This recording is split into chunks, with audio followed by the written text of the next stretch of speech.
Untuk memantau perkembangan gempa bumi magnitudo 7,6 di Sulawesi Utara, kita sudah terhubung dengan Abdul Muhari, Kepala Pusat Data Informasi dan Komunikasi Kebencanaan BNPB. Selamat siang, Pak Abdul Muhari.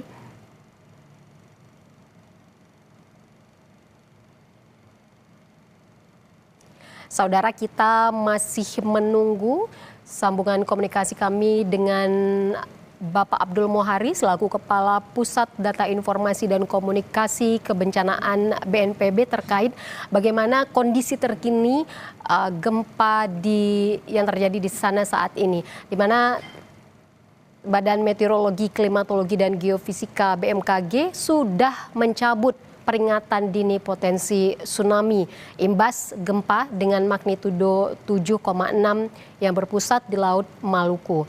Diketahui, saudara, sebelumnya bahwa penetapan peringatan dini ini diterbitkan sesaat setelah gempa terjadi pukul 6.48 WITA.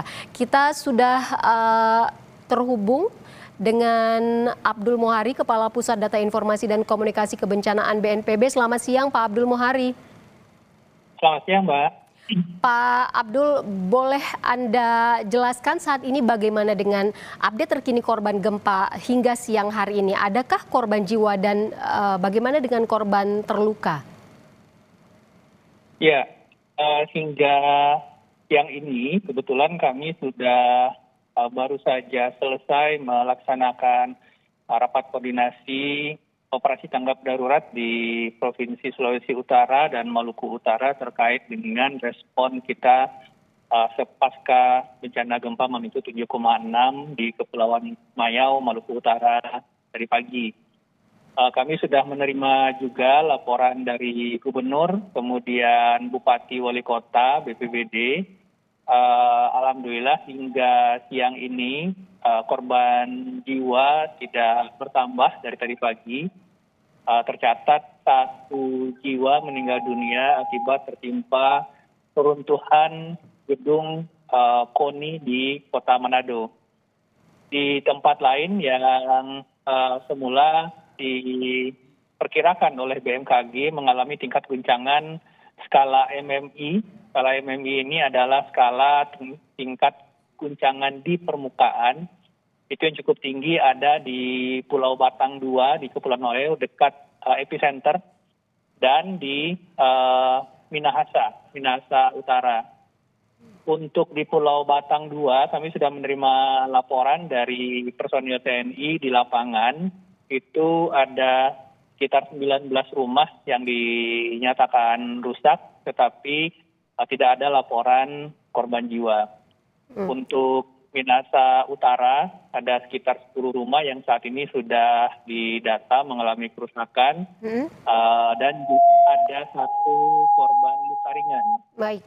Jadi untuk korban jiwa meninggal dunia masih 1 jiwa. Baik, ya, Pak Abdul, benarkah warga di sana saat ini sudah bisa kembali beraktivitas secara normal? Untuk aktivitas warga, tentu saja ini sudah bisa kembali beraktivitas. Yang kami himbau untuk masih tetap dihindari adalah bangunan-bangunan yang sudah terdampak dari gempa utama tadi pagi. Karena hingga siang ini BMKG itu masih mencatat gempa-gempa susulan dengan magnitud di atas 5. Magnitud di atas 5 ini bagi bangunan, khususnya bangunan tinggi yang sudah mengalami keretakan struktur, apakah struktur tiang, kuda-kuda atap yang bergeser, atau sudah mengalami keretakan dinding, ini masih sangat berbahaya.